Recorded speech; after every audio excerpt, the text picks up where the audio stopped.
여러분 안녕히 주무셨습니까? 우리가 잠든 사이 어떤 일이 있었을까요? 저희 굿모닝 글로벌과 함께 하시죠.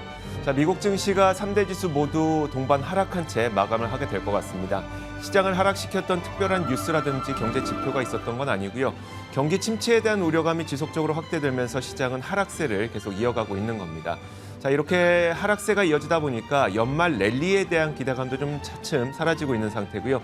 당장 내년에 다가올 이 경기 침체에 대해서 많은 분들이 우려하고 있다 보니까 연말 매도세가 좀 지속되고 있는 것으로 보입니다. 자, 그렇다면 지난밤 사이에 미국 시장에서 어떤 일들이 있었는지 조금 더 구체적으로 살펴보시죠. 저희 굿모닝 글로벌과 함께 하겠습니다. 바로 시작합니다.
자, 지난밤 사이 미국 시장에서 떠올랐던 가장 핵심적인 이슈들 분석해 보겠습니다.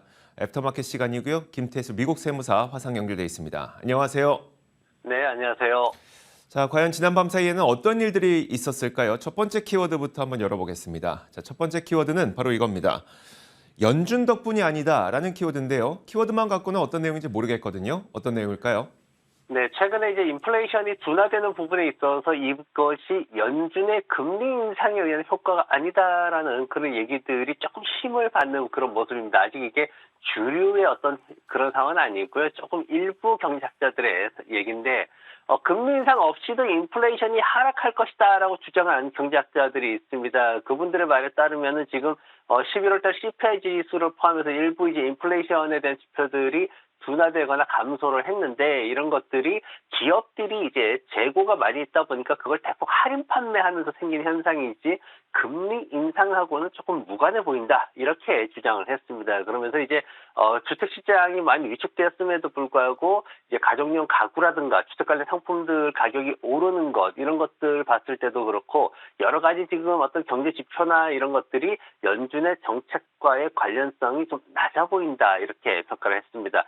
임대료 하락하는 것에 있어서도 이제 보면은 소득이 감소하는 것에 대한 영향을 받는 거지 그게 연준이 지금 뭐 실업률을 크게 높이려는 이런 상황들하고는 연계성이 낮아 보이는데 실질적으로 노동시장 지표가 연준이 원하는 것처럼 그렇게 움직이질 않고 있죠. 신규 실업수당 신청 건수라든가 실업률 자체가 더 낮은 수준에서 유지가 되고 있기 때문에 이런 주장들이 나오고 있습니다. 그래서 인플로이 아메리카라는 이제 노동 정책 그룹이 있습니다. 여기서 나오는 얘기가 임금이 상승하는 동안에도 물가는 하락할 수 있다. 이렇게 지금 얘기를 하고 있어요. 이제 연준의 정책과는 상반되는 그런 얘기를 하는 거죠. 근데 지금 현재 상황이 그렇기 때문에 앞으로 어떤 불황이 꼭 와야지만 경기 침체가 와야지만 이 상황을 타개할 수 있다. 이건 좀 아니다라고 그렇게 주장을 하고 있습니다. 그리고 최근에 이제 시급이 증가하는 상황에서도 주당 근로시간이 감소하는 이런 노동시장 데이터들의 왜곡이 좀 있기 때문에 이런 왜곡된 상황에서 연준이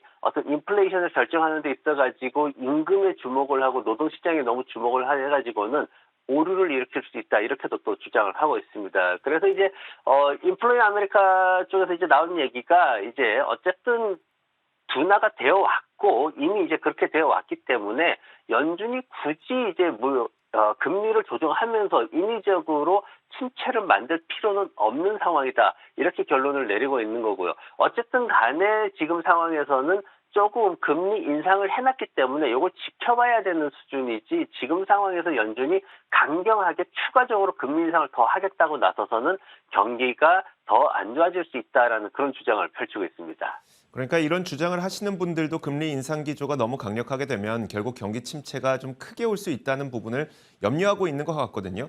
어쨌든 이제 연준에서는 지난번 FOMC를 통해서 내년에도 강력한 긴축은 계속 하겠다고 했습니다. 물론 폭은 달라집니다만. 결국 투자자들은 이런 상황에서 어떻게 해야 되는 걸까요? 네, 지금 시장에서 이제 여러 가지 얘기들이 나오고 있습니다. 지금 이제 시장은 계속해서 하락을 하고 있고 굉장히 투자자들은 부담을 많이 느끼고 있습니다. 그럼에도 불구하고 시장에서는 연준이 예측을 자주자주 변경을 하기 때문에 2023년도에 지금 파월 의장이 그렇게 강하게 지금은 주장하고 있지만 그게 정말 확실히 고정된 건 아니다. 이렇게 지금 또 얘기를 하고 있습니다. 그래서 작년에 이제 파월이 뭐 물가나 이런 것들이 일시적일 거다라고 했지만 결국은 러시아 전쟁 터지고 이러면서 이게 장기적으로 가고 이게 심각하다 이러면서 또 4회 연속해서 75bp나 인상하는 이런 모습을 보였기 때문에 중앙은행에서 뭐 지금은 강경하게 얘기할지라도 지금 현재 앞으로 목표하고 있는 금리 인상이 2023년도에 75bp밖에는 안 남았기 때문에 어느 시점에서는 멈출 수밖에 없다. 물론 지금 보면은 금리를 최대 6.3%까지도 올릴 수 있다라는 전망이 나오고 있습니다. 그리고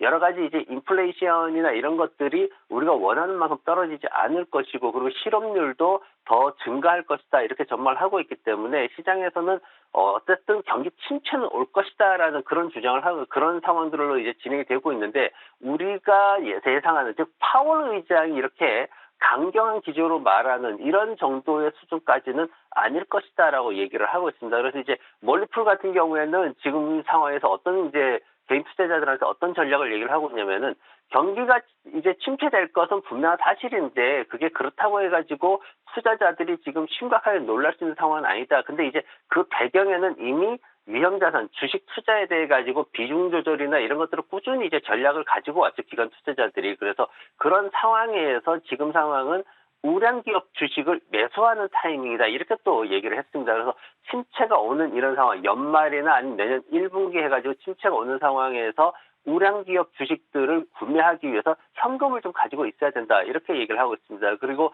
연준의 움직임을 예상해서 전체 흐름에 휩쓸리기보다는 고품질의 주식을 선별할 수 있는 그런 기회를 좀 잡아야 된다라고 주장을 하고 있기 때문에 시장에서 어떤 흐름에 휩쓸려서 불안한 감정을 가지고 이렇게 기관적으로 하기보다는 앞으로 어떤 주식을 사야 될지에 좀 더 집중하시는 게 좋을 것 같습니다. 네, 알겠습니다. 자, 이어서 두 번째 키워드 보겠습니다. 두 번째 키워드는 바로 이겁니다. 요즘 많은 관심을 받고 있는 영화죠. 아바타 2 물의 길입니다. 자, 중국이 아쉬운 아바타 2라는 키워드를 설정을 해봤는데 아바타 물의 길이 생각보다 성적표가 좋지 못하다는 사실은 많이 알고 계실 겁니다. 이런 가운데 중국의 영향도 꽤 있었던 것으로 분석이 되고 있는데요.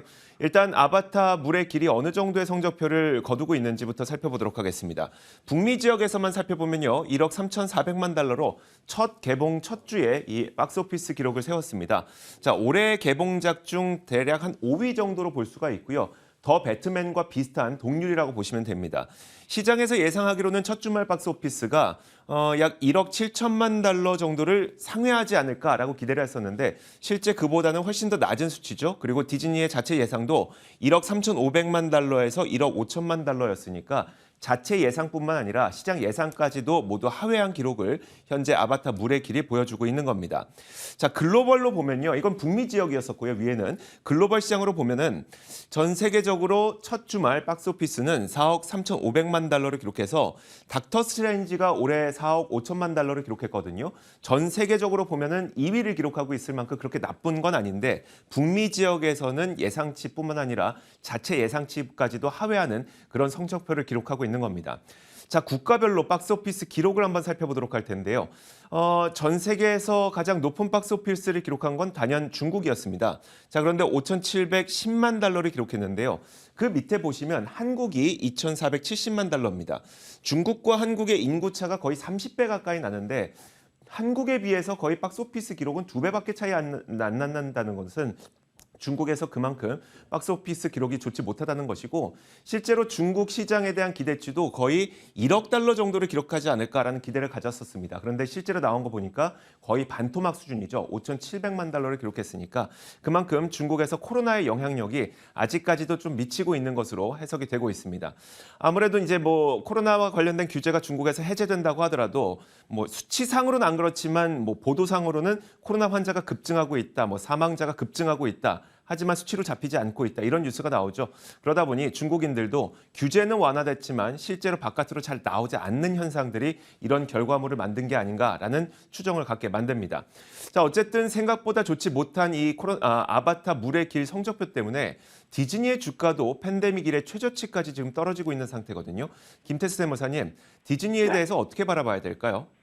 네, 아바타가 가족은 구했는데 디즈니는 구하지 못하는 모습을 보였습니다. 아주 아바타의 그 마지막 대사가 인상이 남습니다. 아빠는 가족을 구해야 된다는, 지켜야 된다는 그 대사가 기억에 남는데, 지금 이제 그 기대치보다 굉장히 많이 떨어졌거든요. 이제 이런 상황들이 이제 영화 산업 전반에 업계에 문제가 있다, 이제 이렇게 평가가 되고 있는데, 그게 뭐냐면은 첫 번째로 이제 블록버스터가 이렇게 나오면은 이제 전 세계 투어하면서 이제 배우들이 이제 관객들을 끌어모으는 그런 효과를 좀 보여야 되는데 이 부분에 있어가지고 굉장히 부족했다라는 평가를 받고 있습니다. 그리고 또 하나는 뭐냐면은 하필이면 또 월드컵 결승이 있었어요. 그러다 보니까 밖으로 나오려는 사람들이 좀 적었다 이렇게도 평가를 하고 있고 또 하나는 뭐냐면은 스트리밍 산업이 너무 잘 되고 있다라는 쪽에서도 또 나왔습니다. 왜냐면은 사람들이 집에서 결제를 하더라도 가족들이 모여서 영화를 보는 걸 선호하고 있고 그리고 TV가 워낙 크죠. 이제는 65인치 이상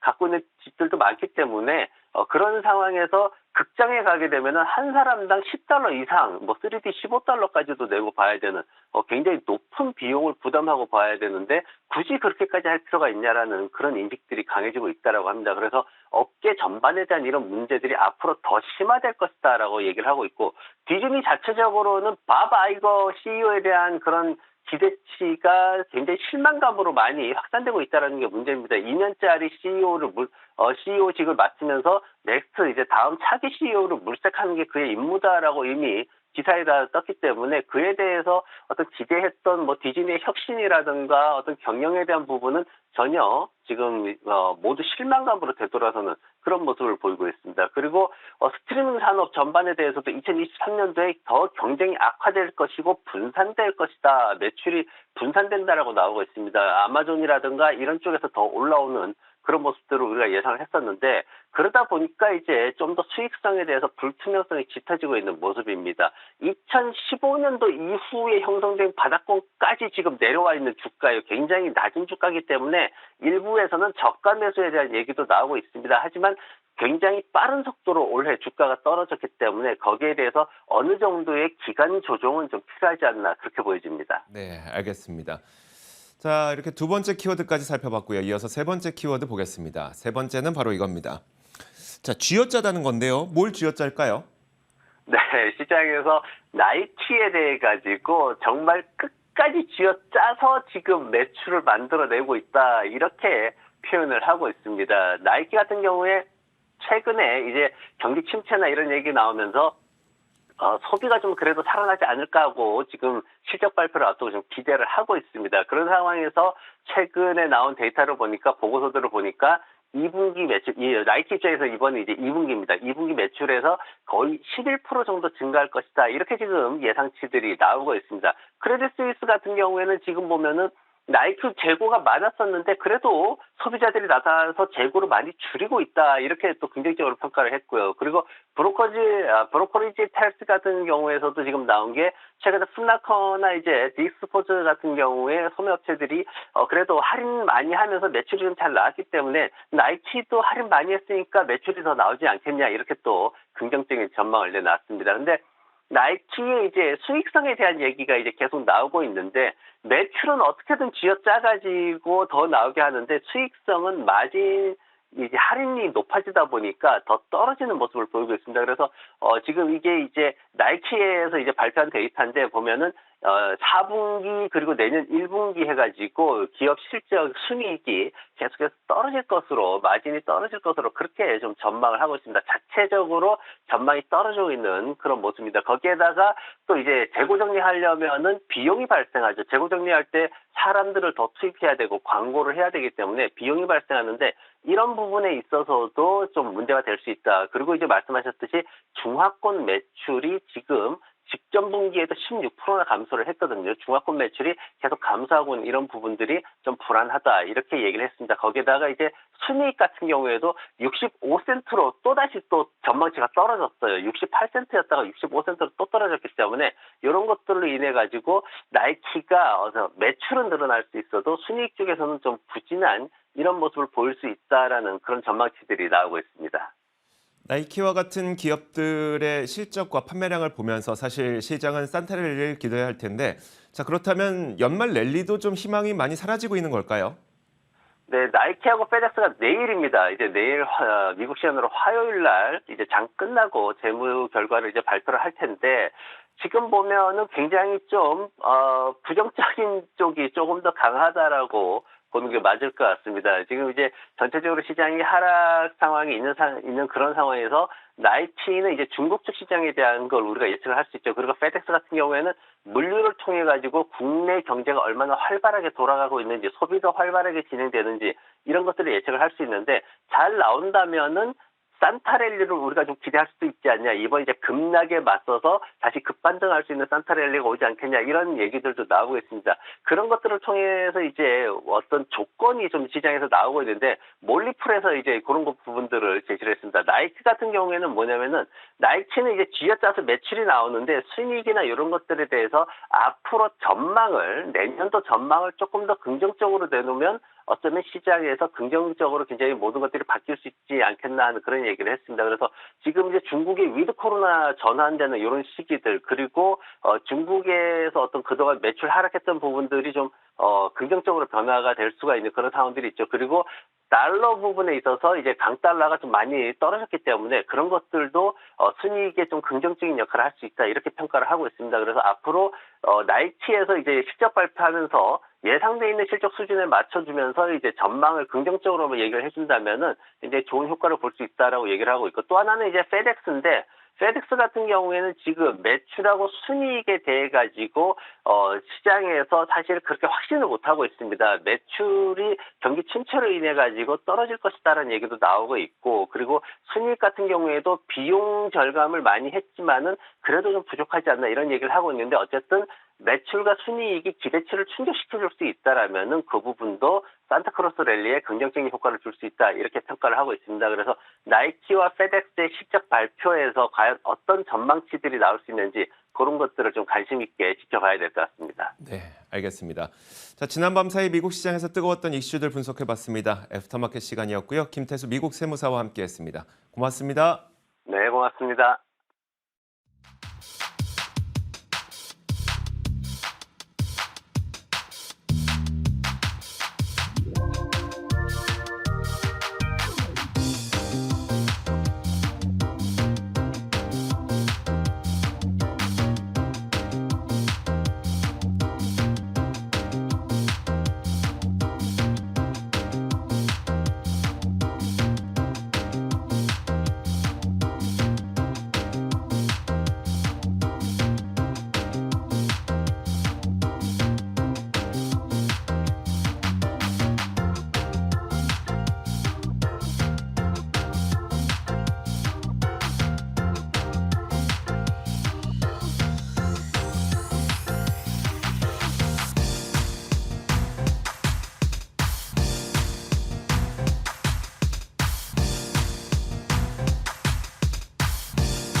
현지 시간 12월 19일 월요일장 마감 상황 전해드리겠습니다.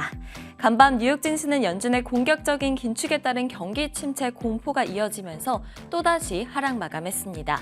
다우가 0.5%가량 하락했고 S&P 500이 0.9%, 나스닥이 1.5% 하락 마감했는데요. 시장 움직였던 주요 이슈들 자세하게 짚어보겠습니다. 미국의 주택시장 심리도 악화되고 있는 것으로 드러났습니다. 12월 주택시장 지수가 31로 나왔는데요. 거의 10년 만에 가장 낮은 수준입니다. 올해 들어서 12개월 연속 하락세를 보이면서 주택시장 업황이 지속적으로 악화되고 있다는 것을 보여주고 있죠.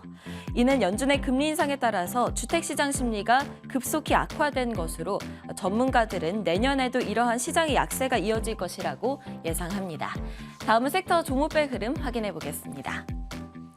모든 섹터가 하락했습니다. 커뮤니케이션 섹터, 임의소비재 섹터, 그리고 부동산 섹터의 낙폭이 컸는데요. 커뮤니케이션 sek터 내에서도 디즈니 그리고 메타 플랫폼즈의 하락세가 눈에 띄었습니다. 아마존은 3.3%가량 하락했는데 에버코어 RSI에서 실적 추정치를 하향하고 목표가를 낮추는 일이 있었습니다. 종목별 이슈들도 자세하게 살펴보겠습니다. 디즈니 소식부터 보겠습니다. 디즈니는 영화 아바타 물의 길이 박스오피스 기대에 미치지 못하자 약 4.7% 하락 마감했습니다. 기대를 한껏 모았던 영화 아바타는 전문가들이 예상했던 1억 7,500만 달러보다 적은 1억 3,400만 달러를 벌어들였는데요. 디즈니가 예상했던 1억 3,500만 달러에서 1억 5천만 달러에도 미치지 못했습니다. 다음은 테슬라 소식입니다. 일론 머스크 테슬라 CEO가 트위터 대표 사임 여부를 묻는 트위터 설문을 진행했습니다. 로이터 통신 등은 트위터를 인수한 후 테슬라 주가가 급락하자 일론 머스크가 출구 전략을 모색하는 것 아니냐는 분석을 내놨습니다. 그리고 투표 결과 사임 찬성이 반대를 크게 앞섰습니다. 테슬라는 해당 소식에 장중 3.3%까지 상승했지만 결국에는 0.24% 하락 마감했습니다. 메타 플랫폼즈는 유럽연합에서 거액의 벌금을 부과받을 위기에 처했다는 소식에 약 4.14% 하락 마감했습니다. 유럽연합 집행위원회는 메타가 온라인 광고 시장에서 반독점 규정을 위반했다는 예비조사 결과를 발표했습니다. 우선 메타 플랫폼즈가 페이스북과 마켓플레이스를 연계한 것에 대해서 상당한 유통 우위를 지닌다고 밝혔습니다. 또 메타가 불공정한 조건을 부과해서 경쟁 서비스의 데이터를 사용하고 있다면서 본 조사에 착수하겠다고 말했는데요. 본 조사에서도 해당 내용이 확인될 경우 매출의 최대 10%에 해당하는 과징금이 부과될 수 있습니다. 코인베이스 소식도 보겠습니다. 코인베이스는 약 3.9% 하락했는데요. 52주 신저가를 기록했습니다. FTX 사태 여파로 암호화폐 시장이 좀처럼 회복하지 못하고 있기 때문인데요. 코인베이스 주가는 올해에만 85% 이상 하락했습니다. 한편 캐시우드가 이끄는 아크 인베스트먼트는 이와 같은 암호화폐 약세장 속에 코인베이스를 지속적으로 사들이고 있는 것으로 알려졌습니다. 카지노주들은 하락세를 보였습니다. 윈리조트가 5% 정도 하락했고 MGM 리조트가 4%, 라스베이거스 샌즈가 2.39% 하락했는데요. 마카오가 주요 카지노 업체 6곳에 새로운 형태의 10년짜리 영업권을 허가했다는 소식이 들려왔습니다. 윈리조트는 마카오에 22억 달러를, MGM 리조트는 21억 달러를, 라스베이거스 샌즈는 37억 5천만 달러를 투자할 계획입니다. 다음은 국제유가 확인해 보겠습니다. 국제유가는 상승했습니다. 중국의 경제 회복 기대감 때문인데요. 현재 국제유가는 약 1.8% 상승해서 75.6달러 선에서 거래되고 있습니다. 지금까지 뉴욕 증시 마감 시황 전해드렸습니다.